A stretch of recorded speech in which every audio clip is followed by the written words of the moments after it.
Hi there, I'm Paul Mitchell, leadership coach, author and founder of The Human Enterprise. In a previous video, I've talked about the 5 trends or leadership trends I think you're going to see in 2020. And here's some leadership trends I would love to see in 2020 and beyond. Over 40 years of working with all sorts of leaders in all sorts of businesses, there's some patterns that emerge. And here are some of those patterns and what I'd love to see more of in 2020 and beyond. One is more leaders with liberal arts degrees. I see many good leaders that have their first degree in engineering or their first degree in commerce, and maybe they go on to do an MBA, and yet what I'm seeing is the great leaders tend to have a background in the social sciences.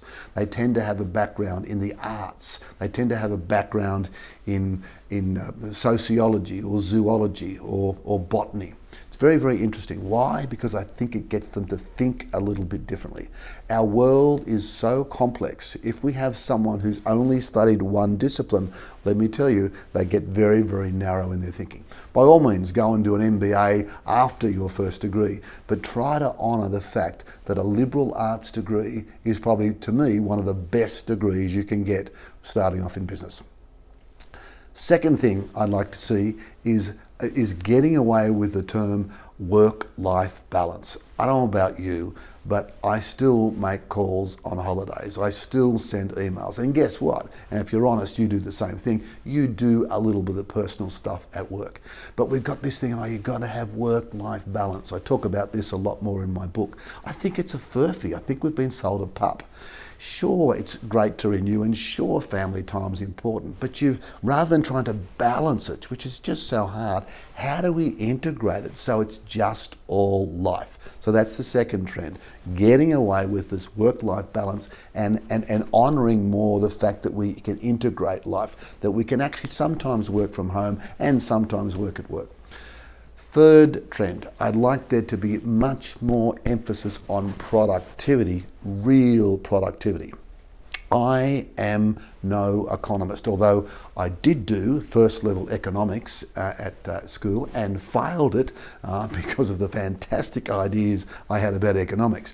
But one of the things that's happening right now, particularly in Australia, we're relying on macroeconomics to drive the economy. We think if we put interest rates down, people will have more money and therefore they'll think they're richer and they'll be buying things. But it's false economy. What we need to do is to raise productivity, to get everybody raising productivity so it's real wealth, not false wealth. So we have real profitability, real productivity, rather than driving an economy simply by making it easier for us. Don't ever wish it was easier. Wish you were better. The fourth trend I'd like to see is solutions-focused leadership. What do I mean by that? I think it's great to do research papers. I think it's great to spend time in R&D. And of course, that's where often innovations come from.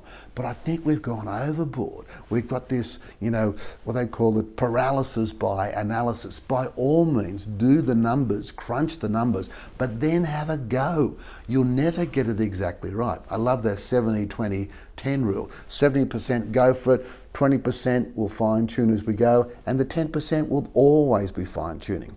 So an emphasis on solutions focus and what works rather than spending too much time trying to get perfection, which in the long term probably you'll never get anyway.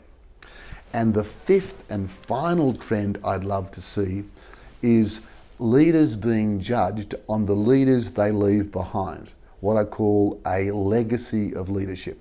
A lot of our clients are in the IT space, and let me tell you, in the IT space, it can be ruthless. You are judged on your quarterly numbers. Often what will happen is they'll try to get a deal into that quarter to make their numbers.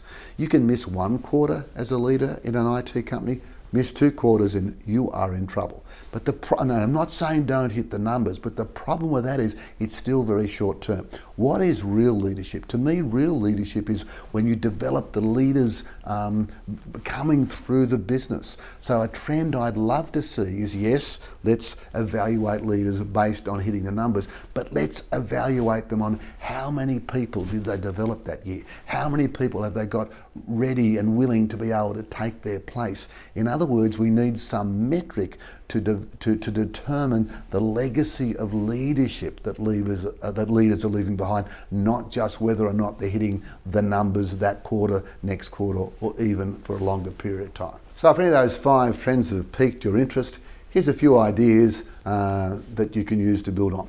1, for every engineer you put on, every marketer you put on, or everyone with an accounting degree on, you put on someone with a liberal arts degree. I think Princeton, one of the greatest universities in the States, really have nailed this well. They talk about that a liberal arts degree is the beginning of individual and society flourishing.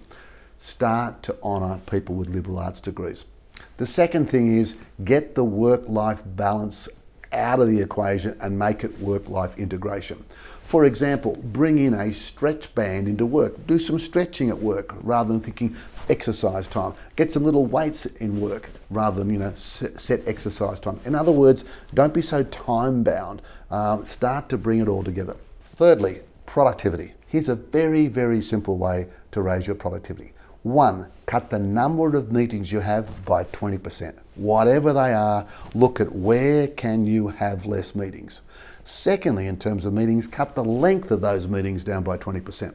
So just having 20% less meetings and 20% less time in those meetings will zoom your productivity. 4th is solutions focus. You may have seen the film Apollo 13 or know about the Apollo 13 mission. It was to go to the moon, but it was aborted because the spaceship had an issue. And Tom Hanks there played Lovell, the commander, but on the ground was a guy called Gene Kranz, played in the film by Ed Harris. And everyone else was losing their head, and he said, stop, quiet, let's see what we have here as a solution. And he said the following words, what have they got that's good? I'd like that to be your mantra, an affirmation in the business. What have we got that's good? What have we got that's good? And the 5th and final thing, a leadership or rather a legacy of leadership, is simply this. However many people you have on your team, try to at least develop 2 ready to take your role. Don't leave it up to HR or people and culture to do massive succession planning. Start doing something now to develop not just followers, but to develop the leaders around you. So there we have it, 5 leadership trends I'd love to see in 2020 and beyond, and a few ideas for you if you'd like to capitalise on any of them. I hope you do. Which one will you choose? I'm Paul Mitchell. Find the passion, develop the skills, make the numbers, and make a difference. Hey, thanks for watching this video on the power of small tweaks or small leadership tweaks. We'd love your feedback, so keep it coming via email and social media. And if you believe in the power of small tweaks, I guarantee you also believe in the power of learning.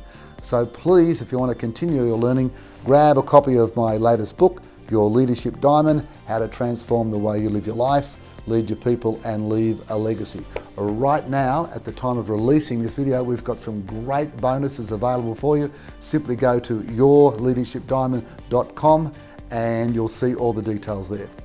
Keep polishing.